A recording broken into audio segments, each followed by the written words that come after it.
inequities in testing sites. Scott, one of the highlights of this period has been getting to know you a little bit and working with you on the Racial Equity Rapid Response Team data work group. So I'm thrilled to be part of this panel today. Okay, so for me, it really comes down to this, right? Your zip code shouldn't predict how long you live, but it does. And that happens in Chicago, it happens in San Francisco, it happens in Dallas, it happens across the United States and in other countries as well. This is not a US specific problem. Your zip code shouldn't predict how long you live, but it does. There's nothing magical about zip codes, of course. Ewan Hague, who's on this call, has warned us about geographic determinism, and it really isn't anything about the zip code itself or the census tract or the census block, right? What we're seeing in these place effects are the culmination, right, of structural and social policies that influence social life. Increasingly in health research, we talk about the causes of the causes, right? So our healthcare system is geared towards addressing downstream issues, mortality, whether it's life expectancy, infant mortality, or COVID. A lot of health promotion and public health has focused on risk behaviors and health education and health literacy. But in the past 20, 25 years, it's been this huge momentum, a social movement really, right? Identifying, naming, and confronting living conditions from this physical environment, the social environment in our communities, the institutional inequities that shape those living conditions, and the far upstream systems of oppression, social inequities and systems of oppression that act as the fuel, right, for all of this distribution of resources. For me, the underlying concept in all of this, and if I only have 10 minutes with you, the one idea that I would present is the idea of structural violence, right? Paul Farmer has been the most eloquent writer in this area, but the idea itself is far older, rooted in the 1960s writing of Johann Galtung. It refers to social arrangements that put individuals and populations in harm's way. The arrangements are structural because they are embedded in the political and economic organization of our social world, and they are violent because they cause injury to people. And that violence manifests, right, in unequal life expectancy, unequal infant mortality, unequal COVID deaths. One of the projects that I've worked on in the past few years, and maybe Raj will mention this as well in his remarks, is this book that we published last year called Community Health Equity, a Chicago Reader, where we took on a really ambitious task of trying to synthesize a hugely complex literature in the medical, public health, social science, and popular realms into one book, right? That roughly told the story of how health equity work has changed in our city. In the end, we divided the book into 5 parts. A divided city looking at our deep-rooted segregation and inequality, the health gap, how this manifests in unequal life chances, separate and unequal care, looking at discrimination and inequality within the healthcare system itself. Part 4 was communities matter, how community level social determinants of health influence health patterns.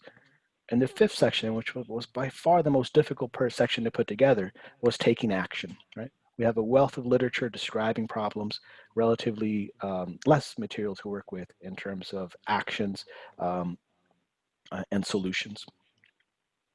I know there are lots of geographers on the call today, so I'm going to show you some maps, and I hope you'll appreciate them.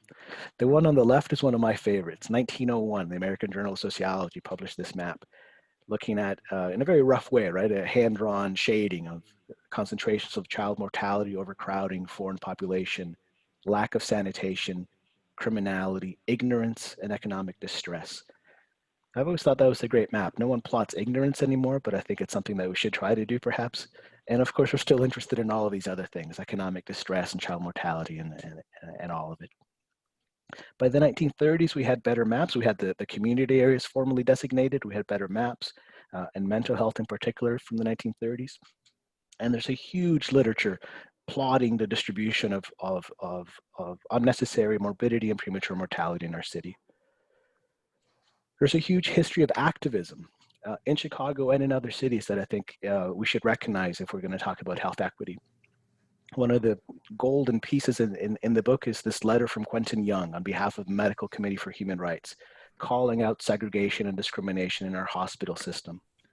The letter itself was rooted in an earlier document from the 1950s called What Color Are Your Germs?, written by a committee of doctors who were calling out segregation in our hospital systems. In the book, we also included material from the Black Panthers, who ran sickle cell screening and treatment programs in the 1960s and community health programs in North Lawndale. Health equity work is a history of ongoing struggle, including this notable protest just a few years ago, galvanized around the death of Damian Turner, a young man who died in the South Side en route to Northwestern. This protest was one of many that were calling for the University of Chicago to reopen an adult trauma center in the South Side. And in health equity work, we also have a legacy, a history of contrasting narratives, right? Where we blame poor people, where we blame communities for their suffering. This was a well-intentioned but hugely problematic public health campaign, a Black baby beside I am an outbreak. And you can imagine the anger, the anguish of a community member having to go get a can of spray paint to write beautiful on top of the advertisement. Again, so health equity is full of conflicting narratives, and we have a dire history of blaming and pathologizing communities for their suffering. This for me is the fundamental problem, right? We have maps like this, and it could be infant mortality, it could be diabetes, it could be asthma. They all kind of look the same. This is the problem, right? Every community has experienced amazing improvements over time, right? And this is looking at infant mortality and dramatic improvements since the 1930s. But the problem is the inequity between areas, right? The map is not even close to being uniform and being fair and being just. The fundamental problem is that even if we have overall progress, relative inequities persist and are deeply entrenched in our communities. And we see this with our newer data on COVID. A few more data points, and then I'll pass the mic on to Scott for his presentation. These are some data from a new book that I've been working on with Maureen Benjamin and fantastic colleagues at the Sinai Urban Health Institute to kind of help us situate Chicago in a larger context. So this is all-cause age-adjusted mortality rates per 100,000 across the United States. 762 people will die per 100,000 every year. We have remarkable variance across the 30 largest cities. Chicago is kind of pretty close to the national average. We're at 768, far higher than the best off cities of San Francisco and San Jose and New York, but relatively better off than Baltimore, Detroit, and Memphis. Las Vegas is an outlier. We triple check that number, and it really is that. But the story becomes more interesting and more complex and more valuable when we look at inequities within these mortality rates.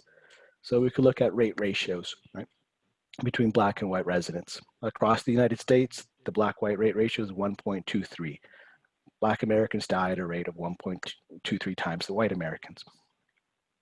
Here again, we have dramatic differences between cities, pointing at the importance of local politics and local context for understanding health inequity. Here, Chicago is one of the worst off cities. Not as bad off as Washington, D.C., where the rate ratio is 2.2. Ours is 1.58. But given this relative gap and the size of our Black population, we have by far the highest number of annual excess Black deaths in the United States at over 3,500. Black Chicagoans who die every year because the Black rate is higher than the white rate. We've known this for a long time, and the pattern is beginning to echo, right, with COVID. The very first results were in Chicago, 75% of deaths from COVID were Black. As you know, the mayor stood up a racial equity rapid response, emphasizing on these numbers take your breath away. COVID-19 is hitting Chicago's Black neighborhoods much harder than others. And she says that this is unacceptable. No one should think that this is okay. We're, of course, over the worst of the problem. Death totals are far lower now than they were at the surge, at the peak in May and early parts of June, but great damage has been done. And great damage has been done mirroring the long-standing structural drivers that produce the infant mortality and other kinds of maps. Very quickly to finish up, in zip code 60623, we've witnessed 156 deaths, or 1 in 551 residents. In zip code 60610, we've witnessed 10 deaths. And I don't mean to minimize those 10 deaths, those are 10 deaths, but that's 1 in almost 4,000 residents, an order of magnitude difference than in 60623. So for me, all of this reflects structural violence, right? The social and political arrangements that harm populations, and we're witnessing that in real time. Okay, there's lots more that I could and want to say, but I'm going to be mindful of time because I want to hear some of the great work of our colleagues. So Scott, I'll turn it back to you. Great, thank you for Sure. that summary. And we could, at this point, quickly take a question if we have one in the chat box. I don't see one there. But if anyone wants to unmute themselves at the moment as I load up my screen, it's kind of first come, first serve.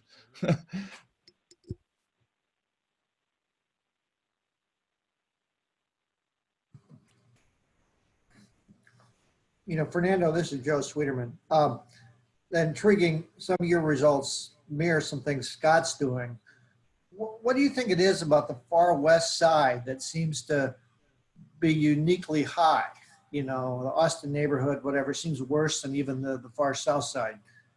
Any theory on that? Yeah, that's a great question, Scott, or Joe. And I wonder, it really brings to light the importance of hyper-local data, that we need to understand what's happening at the relatively large levels of communities and zip codes. But I think to really understand your question, we really need to look at smaller levels of geography as well, recognizing the differences that exist within the community areas. Mm-hmm. Yeah. And I think when we do that, we'll see that maybe some of the patterns are messier than we might see, and the west and south sides have similar pockets, right? Yeah. Mm-hmm. Right. Thanks. Okay, let's go ahead and move on to the next subject, which is really, I'm going to start to look at COVID-19 by the numbers, looking at it in terms of race, ethnicity, and income, and then kind of pivot to the role and the distribution of COVID-19 testing facilities on COVID-19 health outcomes across the city. And this figure here is showing, I think Fernando was showing aggregate numbers of deaths by race, ethnicity. This is daily death rates by race, ethnicity since mid-March through September, just last week. And you can see there that the early on, you had huge spikes in terms of COVID death rates among Black residents. And between March 17 and May 9, the Black residents experienced the highest average daily death rates. And it was great that these data were available, that city was able to identify these. I think that's step one in order to start identifying these disparities, in order to then develop strategies to address them. And then you had between May 9th and May 27th, the Latinx population experiencing very high average daily death rates. And just looking at it from a cumulative perspective, cumulative cases, tests, deaths, and the number of positive cases divided by the total number of tests, the positivity rate, there's a lot of disparity there. You have, I think, by September 24th, there are 2,900 deaths or so. 1,256 of them, or 42.4%, are African American. That's despite the fact that they represent 23% of the population. And then you see for the Latinx population also representing 33.1% of the deaths, which is larger than their proportional population across the city.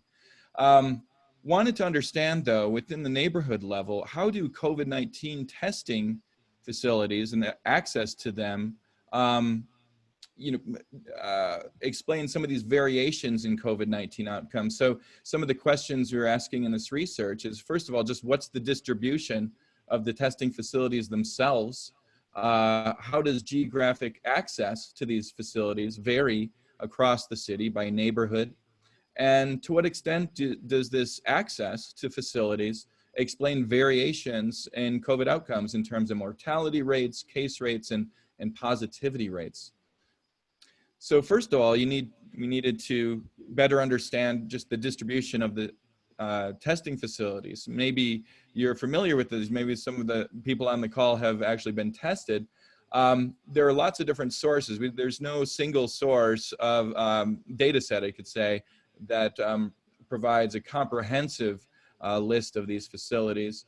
What we drew from was the Illinois Department of Public Health, the Chicago Department of Public Health, and also the electronic lab reporting system, which is probably the most comprehensive. But they do vary in terms of the type of information they offer. Some provide a lot of information about eligibility, scheduled hours of operation, and the languages offered there, which are all important in terms of access. It's not just about getting there or the distance. It's about whether or not you have access to testing at that facility. So, the point here is that there's a lot of variation there. We combined these three data sets to put together a single data set, kind of a process of synchronization, in order to get a representation of COVID-19 facilities across the city. So, and this is kind of what it looks like. You can see all the dots there. We estimate about, based on our process, about 400 or so testing facilities, which sounds like a lot, but some of them have fewer tests than others. But you can see there are some areas where there are clusters, especially in the northern area of the city compared to the south. We looked at measures of accessibility from census tract areas. There are about 795 census tracts throughout the city. So we estimated for each of these census tract origins, what is the relative access to these COVID testing sites. We looked at it in measuring access is also there. For all the geographers on the line know that there are a lot of different ways to operationalize or measure access. You could look at it just like the nearest facility in terms of distance. You could look at it maybe as an average to either the closest three facilities, or you could look at it in terms of travel time. And given that Chicago residents rely a lot on public transportation, in fact, a high percentage of the households actually don't have access to a vehicle. It's important to measure access not only in terms of personal car, but by public transit. So we looked at it also in terms of public transit mode and walking and personal vehicle.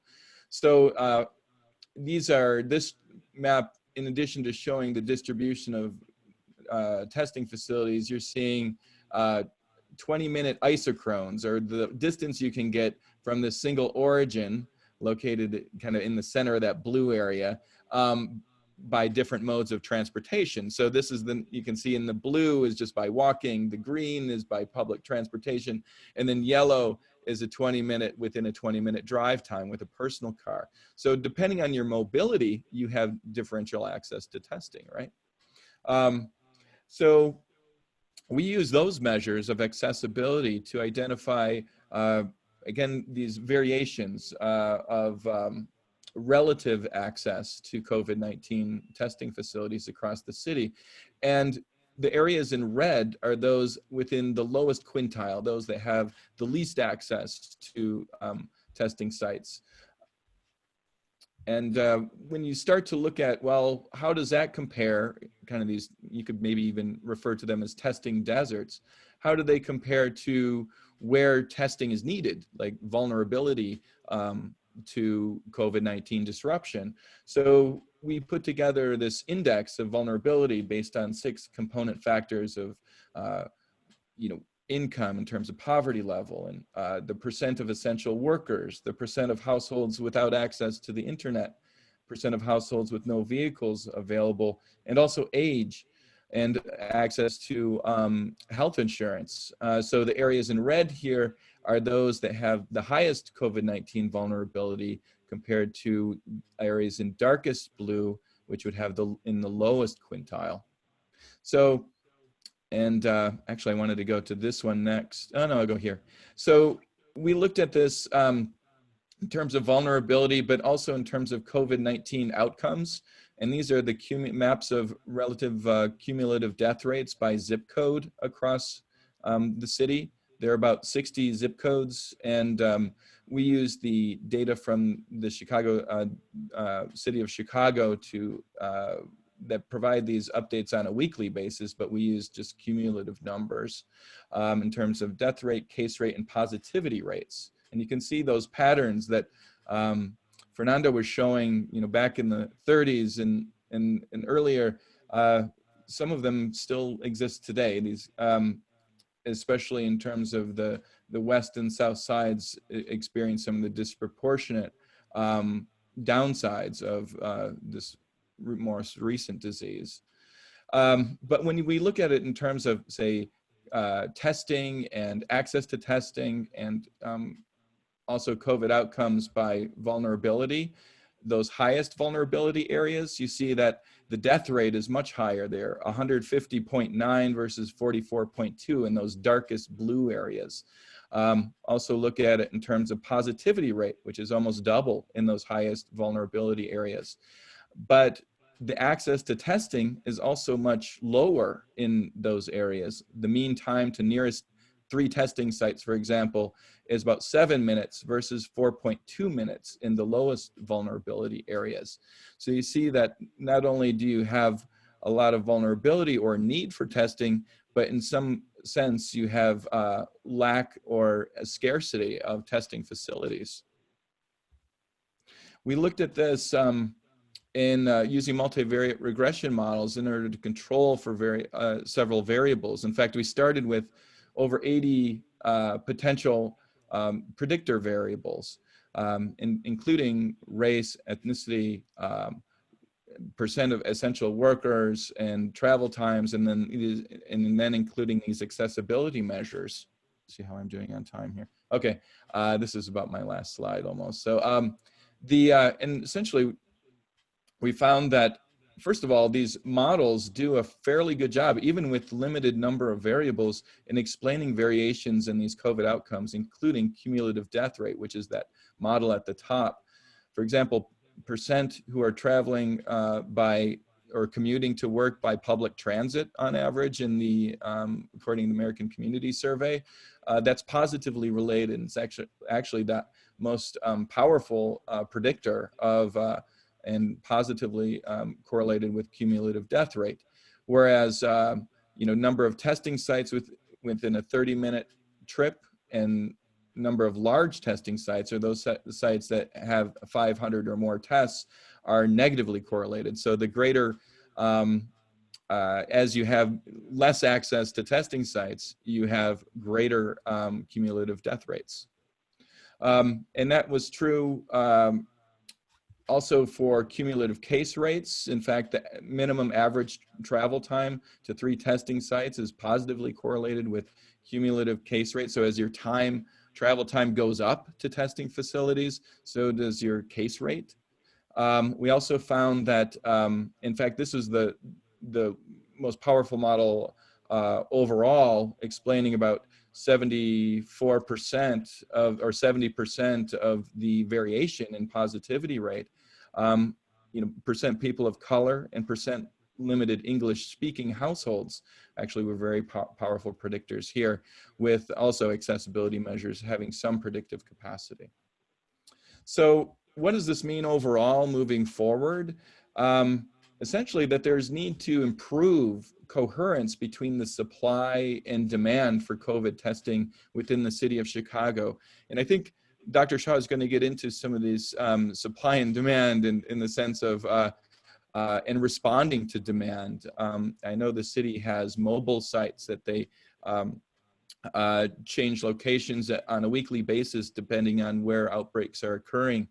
But we need to find, identify these kind of capacity constraints and identify solutions. Where can we provide a greater capacity in areas of greatest need, especially for those areas that are experiencing greater severity of symptoms.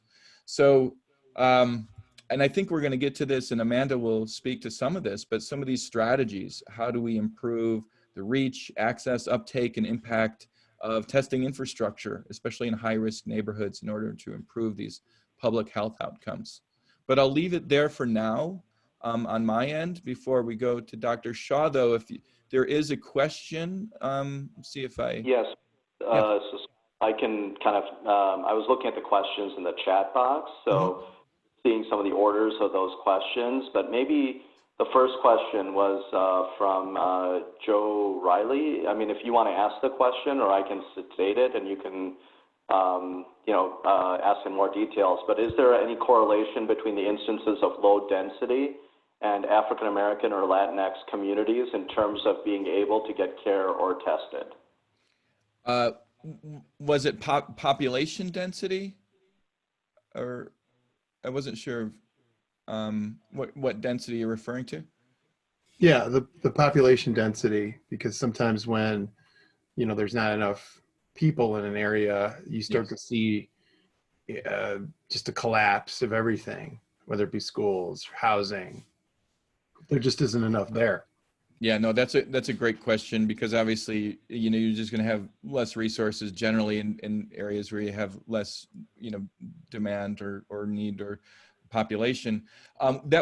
Population density was one of our predictors that we included in the broader model, and a lot of these variables are are correlated with one another. So it didn't have the strongest predictive power compared to the final 6 that we included. But it was, honestly, I have to look to see how it fared, because I know there's a lot of talk about population density. We did control for it, though, in our models. Okay, great. And I think Shalidia and Danny, the questions you're raising about how this might impact vaccines and eventually the current clinical trials and eventually the distribution of a vaccine is a good one, and I'll try to address it in some of my comments. And Danny, your question's also about supplies and their impact on accessibility. I'll try to raise in some of my anecdotal examples of what was happening from the ground as we were trying to connect during the surge. And then I think Linda Ray Murray will come back to your question near the end as we have more time for the evaluation around increasing testing sites that would have had a positive impact. And then how that might play out. So we're trying to just appreciate everybody putting in their questions, and we'll try to get to them. And if we don't, please ask them again. We'll make sure we try to address them. But are you okay, Scott, with me going forward with some comments? Great. In respect to time, I think we should move ahead. But yeah, there'll be hopefully more time at the end for questions to all the panelists. Yep. Thanks. All right, wonderful. Well, thanks again, Scott. I echo Fernando in inviting and co-creating this Lunch and Learn capability with the work from the Chaddock Institute and the Center for Community Health Equity. And just a little bit of background about me is I trained in family medicine as my primary appointment, and then geriatrics. And I've been at Rush now for over 20 years.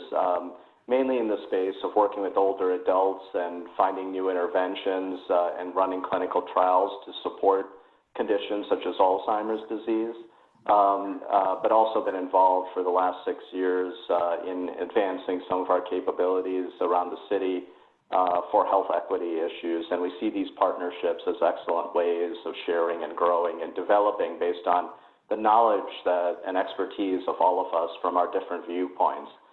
So what I thought I would at least provide as we get ready from looking at sort of the patterns in the past, the data that Scott presented about findings around analyses of what was happening with the COVID surge and afterwards, is to just give some anecdotes so that people will understand what it was like as we were approaching solving some of these problems on the fly, even if we were imperfect at it.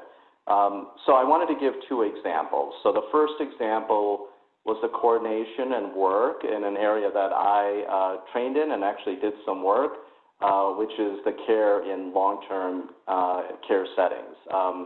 And right after I finished my fellowship, it was one of the first activities I had was being a medical director in a nursing home in Berwyn, where we brought students and to help with frail elderly patients. And I will tell you, this is the worst nightmare for anybody who works as a physician, who is a medical director in a long-term care when you get an outbreak. We used to worry about flu epidemics that would go through a nursing home.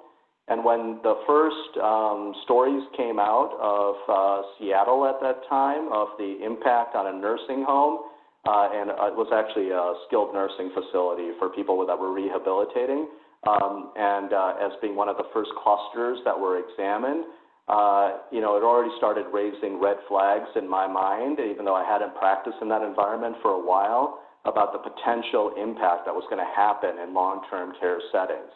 And we were starting to raise the signals in our health system, especially the fragmented, you know, public health system that we have currently in the United States, and including Chicago, that, you know, one of the hardest hit groups would be frail elderly individuals as far as increased risk of death in congregate settings. It was really early on in the announcement, somewhere in March, right after the same day that Governor Pritzker started making announcements about shelter in place. There was a call that night before.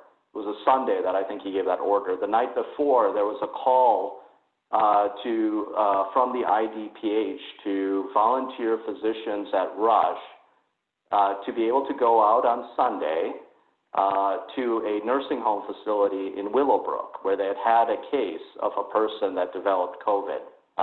And this was really early in the days of us even understanding what was happening, what was needed around sort of protection. But we had, you know, 12 staff members volunteer, including family physicians, nurse practitioners, nurses, that took a bus from Rush downtown, you know, to Willowbrook on a Sunday morning, and I was coming in from the suburbs, so I drove there. And about 1 o'clock, you know, we were all kind of getting ready. We were a little bit late to meet up with some of the IDPH staff that were assigned to look out at the cluster and the outbreak.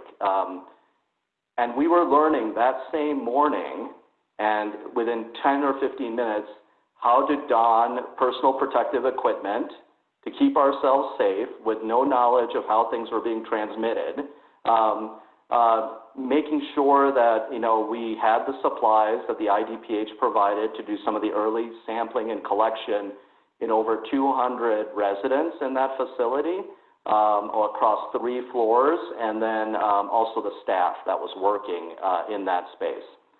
And one thing I distinctly remember was like a really nice, like beautiful spring day, and the sun was out, and I was in the parking lot waiting for the bus with the other people to come by. And I look across the street, and at the entrance for the building, where there's already been a case, all right, and that's why we're about to go in, there was a paramedic that came through, an EMT, right, in their ambulance to pick up somebody. And he was a young Asian man who, you know, I watched him walk out of the vehicle with no mask, no gloves, and just walk into the building, right? And I couldn't imagine in my head, like, look, you know, the disconnect between what I was about to go in with full protective equipment and what was just happening with that 20-year-old that just walked in the building without knowledge of what we were just about to do. We did end up going through, learning on the fly, very professional IDPH staff as they were learning about how to manage this and how to handle this at the first events of collecting samples, documenting the samples, getting room numbers so they could do some ideas of what was in the long-term healthcare facility. And then we ended up collecting that samples. Within about 3 days, we started getting results back that about the 200 residents and about 100 staff, there were 70 positive cases. And it just told you about how fast the spread was happening. And over time, I think in that facility, as more news came out about what was happening in long-term care settings as a large place for mortality in the state of Illinois, I think over 30 people died in that facility. And it just showed to me, like, one of the things in the map that I think would be good for Scott to consider is we also have to know where these places are that are at higher vulnerability, especially like long-term care settings, and have plans already available and already staffed and ready to handle these things in the future, building on mechanisms like how would you handle an influenza outbreak and, you know, the standard operating procedures. And now hopefully we have measures around COVID. And in the short amount of time, I want to give you the second example, which is working with the Chicago Department of Public Health that happened about 2 or 3 weeks afterwards. And here now what was happening is the city was starting to get reports, was starting to realize the disconnect between where they have services and capabilities from a public health system, especially you know, decades of a public health system not getting the funding and support to handle the throughput, and how they were working with health systems that were also dealing with patients coming in, and a total restructuring of how they were trying to help people with COVID symptoms, but then also being available in the community. So it happened at a lot of the medical centers around the city, but in a collaboration between University of Illinois at Chicago and Rush, and the Rush contact was Liz Davis, who's a general internist, and she coordinated with infectious disease specialists at UIC. They built a team and a way of scheduling physicians, mainly in primary care and infectious disease, along with nurses and fellows in infectious disease, to be a stand-up, kind of like a ready team to go out to various sites, especially in homeless shelters, or transient housing, and then the long-term care facilities. And I became part of some of that in team and going through a few of the volunteer activities where we would be called the day before and say, the CDPH is asking us to go to this site. Let's, you know, rapidly get a team out there and then, you know, set up in the dining hall usually of what these places were, where we would, you know, put all our equipment and our PPE and get it ready and then test everybody that was a resident there. We were using the rapid screening at that time, so we would get a signal and we would enter people's data in the app that the CDPH had collected for future contact tracing.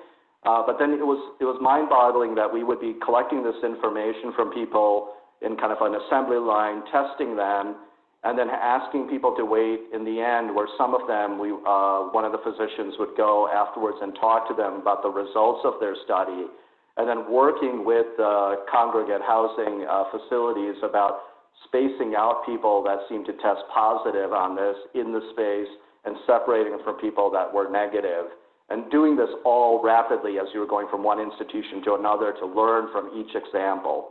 Having maps and, you know, even knowing where those congregate living places were for homeless individuals or for transient housing up front would have probably helped us in better planning and coordination. But we spent most of our time just kind of being on the ready and just waiting for that call that would come from CDPH.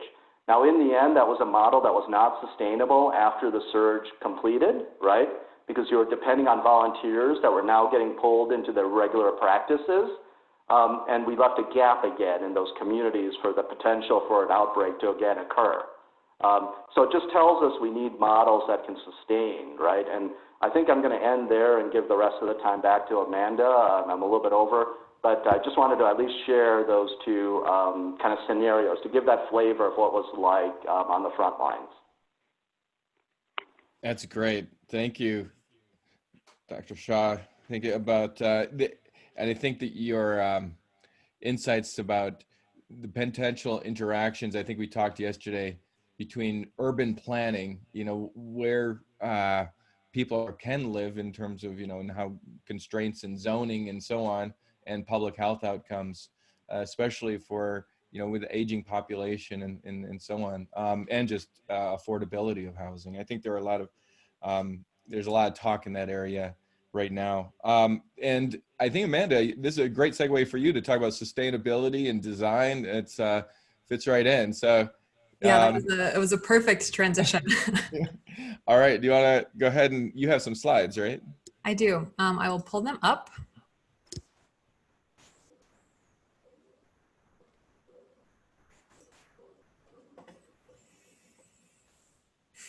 All right, are we set? Sure. Looks good. Thank you. So my name is Amanda Lee. I am a nurse practitioner by training and the director of practice transformation at Access Community Health Network.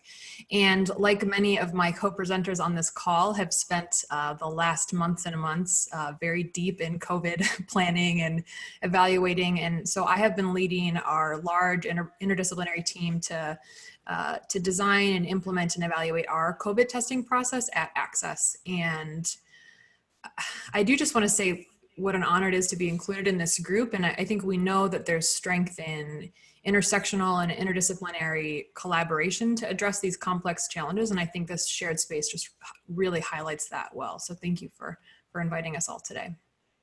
So in my presentation, I'll briefly review our response at Access and in looking and building a sustainable model and really looking to bring testing and care to communities that we know have been historically experienced health disparities. So Access is, for those that are unfamiliar, very briefly, we're a large federally qualified health center network. So we have 35 health centers across Cook County and DuPage County. So we have a very wide geographic footprint, and we care for about 180,000 patients annually. And about 30% are African American, excuse me, 50% are Hispanic, and around 90% are at or below the 200% of the federal poverty level. And so in our COVID testing principles, so we started this process mid-April, and excuse me, which is a little, you know, things were already happening at that point. And our top guiding principle in this whole process was really safety for our patients and staff. And we know there was a pretty significant PPE shortage at the beginning of the pandemic. So that really drove a lot of when we were able to integrate this into our practice. And we also know that testing is, of course, a crucial component to identify infections and reduce spread, and always supporting our mission to make testing available to those in their own communities that they live in. And one of the things that we thought a lot about at the beginning is accessibility. So I think someone earlier had talked about transportation and the reliance of public transportation in Chicago. And so we decided early on that we didn't want to do drive-up testing, even though that's a really successful model at a lot of places, but we didn't want that to be a limiting factor in, or access to a car to be a limiting factor in patients' ability to be tested. We also embedded our testing model within our medical home model. So we do primary care, and decided to use telehealth as part of a critical part of the testing process. And so that means we're able to have an assessment, both, you know, for health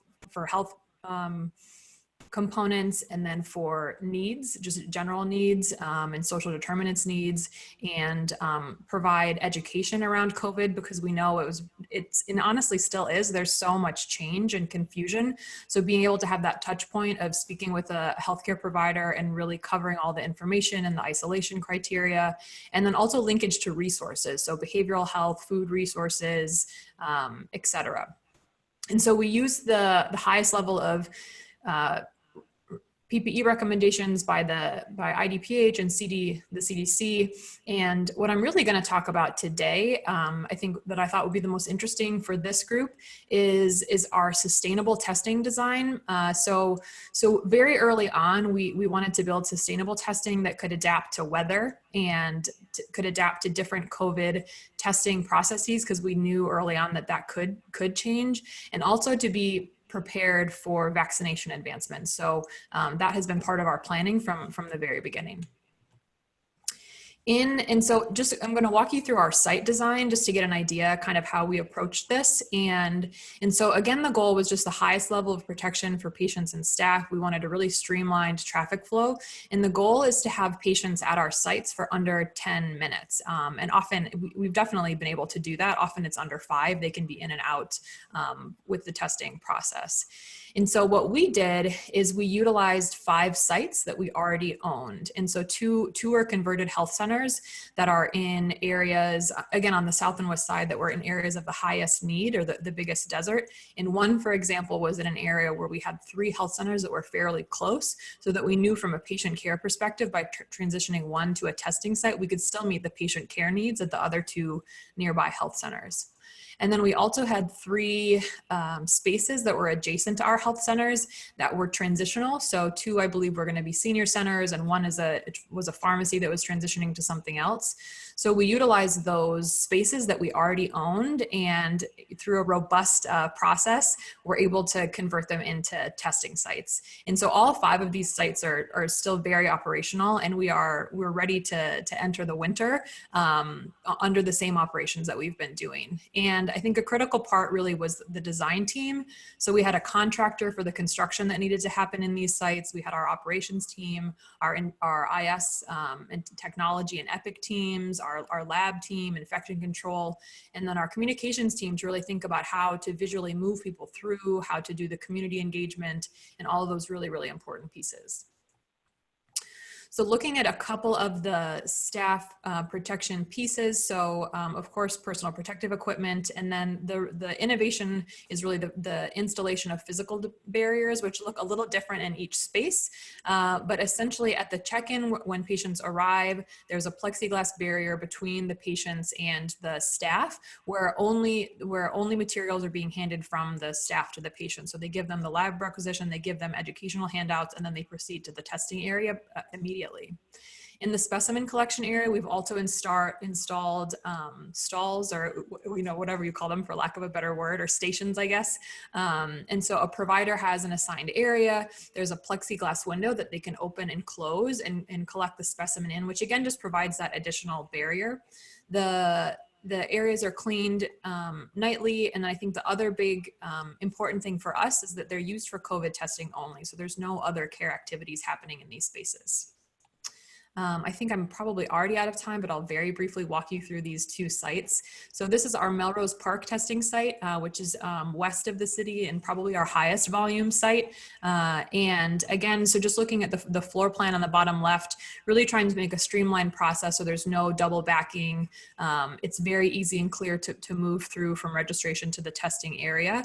And then our different care team members who are ready to serve the patients that day. And our San Rafael testing site is in the Little Village neighborhood. And this is an existing health center that was converted to a test site. So a couple of differences here. We installed the check-in area with barriers in our waiting room. And then the barriers, the exam rooms are used for testing, but we still install those additional barriers as well. This is just a map of where our testing locations are. And then on the right is a heat map of where our positive cases have been. And so as of this month, we've tested over 10,000 individuals and had about a little over 1,000 that have been diagnosed positive. So we've really been able to have pretty significant reach in terms of testing both our patients and community members. And that is the end. Great. Thank you, Amanda, for that. And just amazing the amount of care that went into the healthcare and the design of these systems. I wasn't sure if you were drawing from other models, or is this also, something that Access was putting forth, innovating on the fly? A combination, I'd say. So we worked with the University of Chicago very early on in the early weeks because they had successfully implemented some indoor testing facilities that we were really interested in. And so they had some general templates in terms of flow and staffing that they shared with us. And then of course, when you're every organization works a little differently. So we had to figure out how to make it work within our systems. So there was a very large team of people working very hard, very fast to make these pieces fit together so that it could be a smooth process for both our patients and our staff. Great. I just inserted my question before everyone else's. Now we can open it up to others. Let me see. Dr. Shaw, you had some questions that were in the chat. I don't know if we go back to those. Sure. Yeah. So I think the one question I wanted to address, which Amanda started talking about, which I was glad, was how do we prepare or use this knowledge to advance our capabilities when a vaccine becomes available. It also influences how we get the proof and the knowledge that the vaccines work. So right now, the United States is working through a partnership with vaccine developers and the federal government, including the NIH, in a project called Operation Warp Speed, to be able to generate the data. And multiple institutions in Chicago are participating in those clinical research trials. One is already ongoing that started 2 months ago at UIC with one of the initial products out of the 5 that were going to be tested with that Operation Warp Speed. Another one has just started, and a third one is about to start. It requires involvement. There's been a large commitment on the NIH and the vaccine developers to try their best to ensure that the essential workers and diverse participants are included into the results of the studies, so then there can be better shared decision making once that becomes available and that data can apply to all. I know it's going to be a challenge. I'm an investigator on the team at Rush to do this type of studies based on we don't have the natural access we used to, which is to be able to go to people's churches and congregate areas and to have conversations with them. We're going to have to use different ways to get information out. And I think that's the biggest lesson in my mind about what's going to happen, not only for the trial, but then also for vaccine delivery, which they're also prioritizing like they have been for the flu for certain populations, including those that are usually of diverse communities and lower socioeconomic status. And we just have to be prepared for this. And the problem is in this entire story is this information asymmetry, right? Like the structural barrier in my mind is that there's some groups that get better information to act on than others. And presentations like this is how do we try to break through those barriers without us having to tell the same story 100 years from now when the 50th pandemic will occur, all right? And it just requires us to keep an open mind and to listen to all of us from different perspectives to give people the best information so they can make decisions at their kitchen table about what makes sense for them around participation in a trial and hopefully getting vaccinated. If anything, we need everybody to get vaccinated for the flu. I'm just going to be honest and put that plug in right now because that is something we can do, right? It's not theoretical. It's something that we can do. And so I'll stop there, but I think that's a big part of it. The seeing patterns will exist as the questioner rightfully brought up. Yeah, are there any other, thank you for that elaboration, Raj. Are there any other questions? We could try just opening the mic at this point. We have a couple minutes left. If it's complete mayhem, we can raise hands, but oh, there's one in the chat. Hi, Alan. Hi, Scott. Hey, Alan. One of the things, and you have the experts there, I'm 75 years old, and I'm really concerned about when I should consider getting the vaccine. I mean, I realize it won't be out till the beginning of next year, that first responders will probably be first, but how do I determine if I feel comfortable getting this vaccine? Yeah, I think that's a good question, Alan, and it's a question that people do need to ask. And that's why I think we're trying so hard right now to follow the strictest guidelines on the scientific process and evaluation for safety and efficacy. And that's why you're seeing multiple vaccines being developed rather than just one. I will tell you, I've never seen anything like this in my life, okay, around vaccine development. Vaccines usually take about 20 years to develop. We're about to try to do this in a framework of 2 years. It is unprecedented, right? Like, I hate to say that. Everybody uses the word unprecedented, but really it's just, I mean, it's mind-boggling when you think through the technologies that are getting us here, and the teams that are having to develop. And it just shows the innovation of all of us. Hopefully we will have better answers to the type of questions about sort of, you know, the benefit, the harm, and the risk associated with the benefit and the harm, so people can then make the best decisions. You know, we will be including a lot more older adults into these studies because we know immunization has different impacts, and the immune system responds differently. But we just have to understand by getting diverse people into the studies that will generate the data, and be those citizen scientists to join us. But it's a great question. And just as a follow-up, there are 5 major studies going on, I believe. How do you determine which one you should go? Is that just where your provider, whoever your provider is, if it's Northwestern or Clinic, whatever they have? Or do you think that you would feel more comfortable getting it from Moderna rather than Johnson & Johnson? Yeah, no, I think that's always a difficulty when there's multiple different types of vaccines going on and each one having different perspectives. But I want people to join in whatever they're comfortable, right? Because we need data on all of this. So even if you're a Rush patient and you want to go into a study at UIC because it's closer to you or the scheduling is better, then do it, right? Like it is not a problem. We actually nationally, we've been working on building the COVID prevention network, and there's a registry where people can sign up about their interests and know which are the sites that might qualify. And then they can have those talks and discussions about, you know, the way the study is structured and make a best decision for themselves. Thank you. All right. I think we're just a minute after our time, and I know that there are some unanswered questions, but we're going to have to end it there because I know you need to get into your next Zoom meeting somewhere.